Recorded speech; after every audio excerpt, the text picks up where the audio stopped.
It didn't work out. He took many shots, and he got about 3/4 of the way up there, and he just couldn't hit the top 6 tiers were loaded with gas. He just couldn't get anywhere near it. So we had to go back to the original way of lighting it. You know, pull it up. You had a backup plan for that, right? Yeah. We had that ready. Bow and arrow, Richard. I remember that. I actually remember watching that. I think the first arrow missed the thing completely and landed in the field out behind and set a small brush fire going. And the ones that hit the barrels just stuck in and eventually went out and nothing happened. So as he said, then they went and lit it the conventional way. So that idea was abandoned post-haste. Yeah. Now, you mentioned earlier that the fire department up there in North Beverly, they were very, very helpful and offered all the assistance that they could. They would be standing by, obviously, for... The night of the fire department always stood by, but they were great. We had a... Because we might as well get into it now. We had a lot of problems with, in fact, they did back in 1935, 1940, with people threatening to light the fire off before the... You mentioned that, Don. Yes. Before the 4th. Yep. So the fire department gave us a charge 2.5-inch line from the hydrant there by across from Johnny Appleseed's, and we ran that right to the fire, and we had a nozzle, and we had that charged all the time, so that in case there was any problem. And then we started, we put up some pup tents, and we started sleeping nights up there. We were getting a lot of threats that somebody's going to sneak in from the backside and touch it off on us. The closer to the 4th, the more worried you became, I'm sure. Yeah, not only that, and plus we were always worried about a serious storm. We don't know what could have happened with a serious thunder and lightning storm or something at that time of year. But fortunately, nothing ever of that nature ever occurred. There were no, well, were there attempts to torch it? No, there was always a story that a bunch of guys get in and try to light it there one night, but we were always on alert, believe me. We always had a good crew there. Yeah, so you actually slept there at night, you were saying? Sure, yeah. We all took turns sleeping there nights. Now, come the night of the fire, how would the crowd gather? By that I mean, where would they be posted or stationed? Up on 128, they'd park their cars to see the affair? Yeah, before that, we always had a little Horribles parade, so a lot of the neighborhood would be on the field itself. That's at the corner of Conant and Dodge there. Right. I mean Cabot. No, Dodge. Dodge Street, yeah, excuse me. And that field would be loaded with people, because they had put all kinds of stands there. You could buy fresh, you could have a cold drink, and they were selling hot dogs, and that's another way we were making money for the community club, by selling hot dogs and stuff. And this was 1953, figuring we could make enough money to really get going in 1954. Sure. So there was a lot of people in that area, and then of course 128 had just gone through, and they just stopped all the traffic up there. There wasn't a car moving, and everybody stopped and watched the fire. Yeah. So we're talking people in terms of thousands of people that would be watching a fire, one of those fires. Yeah, according to the paper, they estimated 10,000 people there at a couple of them fires. Richard? Yeah, I wouldn't doubt it at all. I can remember standing, as he says, in the field, and you were just elbow to elbow with people. It was that crowded. Yeah. Sure. Do you ever have any problems, Bob, with the crowd control, or were they well behaved at these affairs? Or? No, I can't remember any problem. We had back then. They had the auxiliary police department, and they volunteered their time, and they did an excellent job keeping the crowd under control. If I remember. Don, what are your memories of these 53, 4, and 5 fires? You said you went there as a spectator. I did, yeah. Well, I remember in the crowd, some of these wise guys would be throwing firecrackers, and I think they would land in the middle of the crowd. I don't know if anybody got hurt because of that, but other than that, they were great. Yeah. My uncle, he rigged up a system to light the one in, I think it was 1938, and he was showing the mayor how to set it off, and they got it going way before it was supposed to. An American flag caught fire up there. So they had an awful time getting that down. In fact, I think they pulled the top barrel off, but...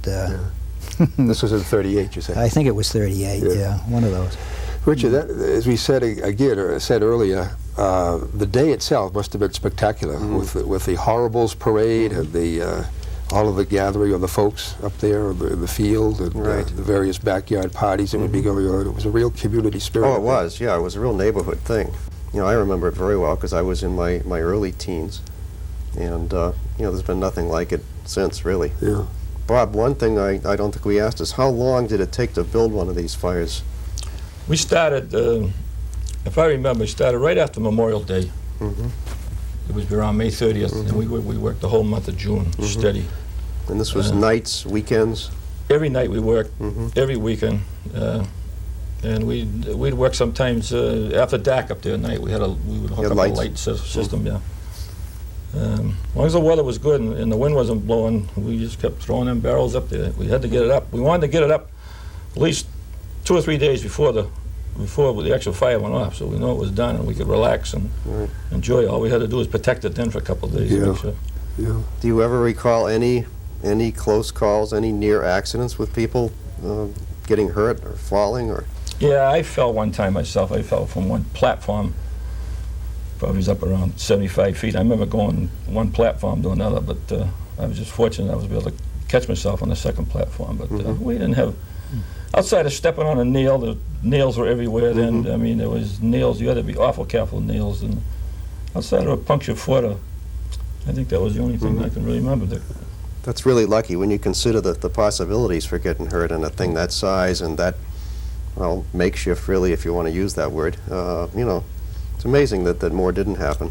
I don't think anybody even thought of it. I can't even remember my mother and father saying to me, "Geez, boy, what are you doing? Stop doing this," you know. And we just went ahead and did it back Sure. in the days. Yeah. Richard, weren't you telling me there was something going on at Beverly Airport too during these years that Well, they had, yeah, there was, coincided? I think it was 54 and 55, they had sports car races at Beverly Airport to raise money for the new addition to Beverly Hospital. And this was done either around the 4th or within a few days of it, both years. And they had famous people come. Jackie Cooper, the movie and TV star, was there one year. He was a sports car buff and racer. And Phil Hill, Jim Kimberly, both well-known sports car drivers in that particular time period. And that was broadcast on Boston television and was broadcast live. We had TV by then, and you could actually watch it on television, and if you had the window open, you could hear it. Yeah. Because we only lived about a mile from the airport, you could actually hear the engines of the sports cars over that much distance because they were so loud and there were so many of them. They had probably 60 or 70 in a race. Yeah. And it was pretty exciting stuff. Because I could imagine you could go up behind Cherry Hill Farm in Oh that yeah, area. it was excellent. Excellent. There were thousands of people. It was like a natural grandstand to sit on that hillside and look down at this because it was around the circumference of the runways. So, Bob, we had the car racing going on, we had the Horribles Parade, we had a bonfire at night. I mean, North Beverly must have been one of the hubs of the area as far as entertainment was concerned. I think you're right. And like I said, the only other bonfires I know that was going, Danvers had a few over there, Danvers Park, and because Salem always had one in Gallows Hill, but we got the most publicity in all the newspapers back then. I mean, it was really the hub of the area right there in North Beverly. Right. Now, why, Bob, don't we see these affairs today, in your opinion? What is the reason that the bonfire per se is no longer the thing to do? I think, well, availability of the barrels, of course, is one thing, but I think with the environmental laws today and we don't have the open space like we used to have years ago to have this anymore. I think that's the 3 main reasons why we won't have it again. You say the availabilities of the barrels, you mean they're not producing those barrels? No, I don't. Like I think that the hides and stuff that they use all the leather factories, they come in different type of arrangements now. Than I've been over by there, what fuel is left over there, and I don't even see the barrels in the yards anymore, so I presume that they don't even use them. Yeah. Now, of the 3 fires that you participated in, Bob, which brings back the fondest of your memories, or are they all 3 of them pleasant memories to you? Well, the last one was the granddaddy, I would say. That was the highest one. I think it was the highest bonfire in North Shore, as far as I know. I mean, we went up around 120 feet that year. And that was the... That was 55? 1955, yeah. That was the the granddaddy, again, I would say that, you know, that year we built, I got a few figures here, I remember, because I kept this over the years, we used around 750 to 800 barrels in that fire. Boy, now you divide that up in 12 on a truck, and that's a lot of truck it's a lot trips of back trucking. and forth. Yeah. So in 1955, that was it. Yeah, we used 30 tiers of hogshead barrels. Wow. That's in the ground. And then the last 5 tiers, we used the small whiskey barrels, and we color them all red, white, and blue. So they really would show up over the last 5 tiers on the fire. And the whiskey barrels were probably 3/4 the height of the old hogshead barrels. Now, some of these fires had either initials or a date or something on the side, on the barrels, halfway or 3/4 of the way up. Now, that, I take it, was hand-painted on there. Who went up and did that? Well, again, there was only 3 or 4 of us that would have called it. I would say we were crazy back then. I guess I was one of them that did some of the painting, yes. We used to climb the outside many times. It was easier to go up the outside, really, than climb up the inside. Because it's sort of like steps, and you can hang onto it and kind of climb up hand over hand. Right. I had one story back again in 1954 when that gentleman was trying to shoot the arrow up there to light the fire. When we decided we had to use the old standard way of lighting it with a rag, we didn't have enough gasoline up there. So I remember myself and a gentleman, Donnie Mitchell, we climbed that fire from the outside. We both had a 5-gallon can in our hands of gasoline. Think what we did. And this was climbed it. This was in the dark at night. In the dark at night, and soaked in the last 5 or 6 tiers. Good. Come back down. No wonder, Richard, he became a fireman. Right. Look at the fire department. Pay the dues. With that kind of a I had no fear of Very height. I do. never did. We have, speaking of pictures, we have a fine blow-up here, Richard. Do you want to tell us about this picture that we're looking at? This was one of Bob's own pictures, and we had it for the North Beverly Remembered book that we did a few years ago, and I took it over to CCI down on Cabot Street, and they were good enough to make this large poster-sized blow-up of it for us tonight. And it certainly is a graphic example, I think, of just how big these things were. Absolutely, and really a fine picture. Now, we're looking at perhaps, would you say, CVS, North Beverly Shopping Plaza? That's about where it was, and the angle of the picture you're looking over, I think, more toward Longwood Avenue, which is over and back. I see. But that's about where the parking lot and everything is, right there at North Beverly Plaza. Okay. Can you imagine Ed trying to climb that from the outside? I was just looking at this. I mean, that to me looks like a real acrobatic. Yeah, you can see he's got this blown up good. See these pieces in here? Between each row, we made a platform. In other words, so the barrels would set even, because you didn't set a barrel on top of a barrel. We made a platform on each row. A riser. Yeah, so you can see him in here where he's blown it up. And that always took a lot of time. Before we put another row on, we had to make a platform all the way around. Yeah. We usually use strapping or some pieces of 1x6 or 1x4 or something like that, and that's what we used to do. Now, you had a door somewhere at the bottom, I assume, so you could get this stuff in and out of the center part, right? Yeah, we always had a door in the rear or close to the rear where we could get in and out. And before the fire went off, that place was just loaded with junk. Everybody was bringing all kinds of stuff the last 2 or 3 days, and we would just Filled up the inside? fill up the inside with all kinds of stuff, kinds of burning material. How did you get the top barrel up there? Outside. Outside? You climbed up the outside? The outside. Okay. I have many people ask me that. Yeah, and then we had to mount the flag up there too, so we drilled a hole, pre-drilled it on the ground, I remember, and we had a couple of brackets in there, and we was able to go right up the outside. When we carry the flag up, when we carry the barrel up. And obviously that flag had to come off of there before you lit it on fire. Yeah. Yep. So again, that was another outside job. Yep. Yeah, you had to do a lot of outside climbing with the bonfires years ago. Now, you mentioned the telephone company would donate the pole. Yep. And that's on the inside of what we're looking at here. And off of that pole, you said you would scab, and I don't know whether we really got into that. What I mean when the scab, when you get up the top of the pole, we would take like a 2x12 or 2x10, one on each side, and probably come down 8 or 10 feet on the pole and nail it, one on each side, and then bring that right up. Like an extension to the pole. Yeah, an extension. Then we kind of box that in with some other pieces.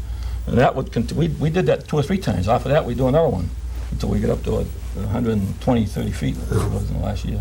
Now, the higher up, of course, the more dangerous it is for you guys that are And that's why we were getting the sway up there too, because as we were scabbing on so much. See, down at the bottom, that pole was in the ground, rigid, wouldn't move. yeah. But, as we went up, we were getting the sway. Yeah. Because 2x12s would bend eventually, yeah. Well, this is an era that we may not see again, Richard Symmes. Yeah, I don't think so. In terms of what we're looking at here. I remember one thing, that when the thing finally would collapse, it'd be a huge shower of sparks go up in the air, and of course carried by the heat, they'd go way up over the field. And you know, if you did that today, I mean, there's so many houses. I mean, you'd set someone's roof on fire. I would think that would be a major consideration, apart from the smoke and all the rest of it. Yeah. How long, Bob, would one of these fires burn, typically? They'd burn great for 2 or 3 hours, and then we used to let it, say it went off at 9:30, around 1 o'clock in the morning the firemen would then start to put it out, you know, and all you would have left would be a pile of metal. That's the bands that go around the barrels. That's all would be left on the ground. And what became of all that stuff? The city was great. The city would come after 2 or 3 days and pick it up, and we got a lot of cooperation. I'm telling you, I don't think you could ever do it today. That's another thing. We get great cooperation from the city of Beverly, from local contractors, and I'm sure that the local Chamber of Commerce thought of it as a great idea to promote tourism for the holiday. Yeah. Get people no in about it. No question about it. to spend a few dollars. Yeah. I was looking for that picture, Dick. There was an inside picture of the bonfire. Mm-hmm. That graphically illustrates how your platforms were constructed, and the hole that you lifted the stuff up through. Right. That gives you an idea of what you can see the platforms. You can even, I think in that picture you can even see the pulley. Right. Now, just hooking one barrel up and lugging it the whole distance up to the top of that fire had to take, what, at least 10 minutes or more, 15 minutes just for one barrel. Easy. Times, Easy. you said 700 or 800? Yep. I mean, that pretty graphically illustrates, Ted, I think, what these people went through to do that. Yeah, absolutely. Okay, well, Excuse me, that's why it took the month, and we worked every night and every weekend. We put the man hours in these bonfires are just unbelievable. Yeah. Unbelievable. Yeah, it was a labor of love, really. Yeah. And if you worked on it, it was totally because you were into that completely. Right. That form of entertainment. Well, in our last few minutes of the program, ladies and gentlemen, Don and Bob have a few items here that they'd like to specifically refer to. Don, will you have an article there concerning the 1940 fire? Yeah, this one, it was in the July 5th, 1940 Beverly Times, and it said less than an hour after the start of the fire, there was little left of the one-time 1,004 barrels. So this one apparently had 1,004 barrels in the fire, yeah. But I think the base was a lot wider than most of the others. Yeah, that's quite a few barrels, Richard. Yeah, I would think if they built it really wide at the bottom and had several rows, that would eat up. It wasn't as high as the but it year used before. them up in the width. Yeah. Bob, you have a few items there in your hand you would like to make a Yeah, this was the picture I commented on before. This is a picture of the inside of the bonfire, and it'll show all the platforms every 10 or 20 feet going all the way up to the top, and it also shows the pulley that we used to haul the barrels up on. And this also illustrates how we used to scab all the inside of the barrels, like I told you, the crisscross with all the barrel staves. You can see it nice in that picture there. This is a picture here of the committee planning the bonfire for 1955, and this picture is Joseph McKay, myself, and Miss Alice McCausland, who was Miss Bonfire of 1954. And let me stop you right there. Now, you say Miss Bonfire. Did you have a ceremony on the field, or? Yeah, before the fire went off, after the Horribles Parade, they used to have that was a separate committee, but they would pick Miss Bonfire and for 2 or 3 years in a row. Well, the 2 years that we did it, the last 2 years. And I guess anybody that wanted to enter into the contest could have. That was a title of lasting great distinction. Yeah. Miss Bonfire. Miss Alice McCausland. I can remember her as a North Beverly girl, lived way up at a depot at one time. Right. She was in 1954 when I planted. And this is a picture of the pup temps we used to have, and happens to be in this picture is my sister Lorraine and one of the gentlemen, George. That's George Wilder, that came from Virginia. And that's the picture of the 1955 bonfire, which it was my proud tradition. That was the highest one. That I don't think they ever had one higher anywhere in this country. A great way to end it all with the biggest and the best. Right. 55. Great big. This picture here is a great picture showing all the junk and materials people used to drop off to help us build a fire, and you can see it laid out in the grounds there. And also there's a nice picture of the back side of the old sign that used to be there for years, telling you this was going to be the future site of the North Shore Shopping Center. And so as we look at that same scene today, we're looking at a paved parking lot. Yes, you look at a paved parking lot. Looking out towards Dodge Street. Almost looking out to where the Beverly National Bank office is. Johnny Appleseed. Johnny Appleseed is actually in here. He's in the picture, yeah. Across the street. Yeah. It's pointed right out to the corner of Conant and Dodge. Is that something how, not just that area, but the whole end of Beverly has grown? And this is a picture of a sign that we had put up at North Beverly Community Club. It says, "Welcome to all, July 2nd. Fireworks, bonfire, parade, and refreshments, North Beverly Community Club." That was on the property. It looks like it's about where Papagino's is now, Yes, somewhere I in would that, say so, in too. that vicinity. Yeah. Yeah, that house in the back is the old Allen furniture piece of Right, property. which has been Fred Allen's furniture. Yeah. Right. Yes. Yeah. And this picture here is a bunch of this was the real young group that used to help us, and in this picture is left to right would be Harry Hutchison, Billy Walsh, Al Ayers, and Bruce Atherton. Back then they were just kids, and they used to be up, and they were a great help to us all the time. You wouldn't allow them to do any climbing, though, would you, Bob? No, they didn't climb. That was just a ground crew that we had on the ground all the time. Yeah.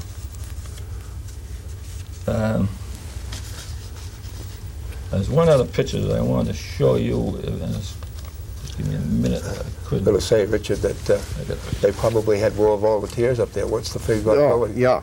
Folks would come up there and stand Sure. around and become... Well, it was as interesting to watch it go up as it was to see it burn, because every day it got higher and higher, and you drive by it and you get taller. Oh yeah, I remember that. Yeah. Sure. This is a picture here. It says, I remember they tried to hire Jackie Cooper, who was up at the airport in them races, to touch off the bonfire. This was 1955. I don't remember whether he ever touched it off. I don't think he did. But in this picture, I'd like to read off some names of, this is really the whole crew that worked on these bonfires. Winnie Gray, Donald Freeman, Lauren Kopp, Dick Turner, Bob Atherton, Art Rockwell, and Donnie Mitchell. In the bottom row would have been Larry Remmen, Billy Walsh, Billy Hutchison, Bruce Palmer, Bruce Atherton, Alan Ayers, and Dick Cook. Not including this picture was Kent Zeeland and Jack Bradley. And that basically is the crew that we used to use back in... I heard two Athertons. Brother? Your brother? Yes, one's my brother. Yeah. Yep. That's my younger brother. Now, you say that was the crew. You know, how did the organizational end of things work? I mean, did you all just go about doing your own thing, or was there someone more or less in charge of the production? Well, again, like I said, Foreman or there was the 3 or 4 of us that were the high, we called the top boys, would kind of run the whole thing, where we'd done it before. But the North Beverly Community Club had set up, they had several committees. There was a bonfire committee, and there had to be, there was a parade committee, and there was a raffle committee, and so we had that. We were the bonfire committee, and all this gang here worked strictly at the bonfire scene all the time. Yeah. This is a great collection of pictures that you have here, Bob. Don't you think, Dick, that Yeah. Fantastic collection of pictures? And Yeah, I first ran into these when I was doing the North Beverly book, and I couldn't believe the amount of stuff that Bob and his family had taken over the years of this area up here in North Beverly. Not just the bonfires, but a lot of other things that are long gone today, which, you know, thank goodness they had the foresight to take them and to save them. you know, some of these pictures appear in your book, North Beverly, remember? That's where they came from. Yeah. Yeah. And as we said, the whole area up there today, as we go through North Beverly today, it's parts of it are not recognizable in terms of the way it used to be up there with the open fields and the Oh, yeah. greenhouses The and the greenhouses. farmhouses. Yeah. And North Beverly years ago was really farm country. I mean, there was a ton of greenhouses up all around the area. Yeah. There was several of them. There was the Pembrokes and the Caldwells and the Freemans and the... Glines. Huh? Glines Yeah. had some, yeah. Then you could go on and on and on. And And it was Well, better. in closing here, as we're coming down to our last few minutes, how would you suggest that we might promote something like this to occur again? Is there any thing that you would maybe throw out to the people in terms of do we need a group, or should we just let it alone and keep our memories? Or would this be a good idea to maybe try and revive again, maybe for a 4th of July event? I don't think you would. Yeah, that's the only regret that I have, that I don't think the children today would ever see anything like this again. You know, Like I say, with environmental laws alone, just the smoke and stuff from the fire, they'd stop you immediately. You know? Chemicals, because there's chemicals in barrels, there's chemicals in railroad ties. Right. Yeah. Them barrels were all loaded with all kinds of oils and stuff all Right, the time. just what made them burn so Yeah. great. so we're looking at something here this evening that's kind of part of our vanished America. Regretful, yeah, I would say. I don't think you ever see it again. I think you might see some of the towns, like Marblehead has a small Christmas tree fire where they Right. pick up the Christmas trees and stuff January, like that, but I don't yeah. think you ever see anything like this is an era that's gone forever, I think, Ed. Okay, Richard, last minute comment here? Not really. I just want to say again that you know, certainly the generation that witnessed these appreciate the work, the effort that these fellows put into this. I'm glad we were able to do this tonight, because there's a whole generation or more that's grown up that never witnessed any of this, that doesn't even know about it. And they're going to take a second look at North Beverly Shopping Plaza the next time they drive in and see it in a whole different light. Absolutely. So that's basically what I want to say. Yeah. And as we said, that's a fine collection of pictures, Bob, that you have there, and really Thank you. a part of North Beverly's history, for sure. Donald Goucher, old friend Donald Goucher, thank you for stopping You're in this welcome. evening to give us some information on those early fires, and that was appreciated. You're welcome. What are you up to these days? Anything special? Being retired at all? I see you up at McDonald's in the morning. That's Yeah, why I- once in a while, yeah. I'm going to the YMCA or trying to go every other day if I can. But, yeah. Very good. Bob, you're still busier than ever with the farm stand. Yeah, I'm running the farm stand, which I love. I've always wanted to do it. When I got out of the fire department, I said, now's the time to do it, and I'll be getting ready to plant seeds in the greenhouse in another couple of weeks. Very good. Get going. Very good. Okay, Richard Symmes and Bob Atherton and Donald Goucher, we thank you so much for coming by this evening. We hope you've enjoyed our little show on the bonfires up in North Beverly. Ladies and gentlemen, this is Ed Joseph saying so long for now.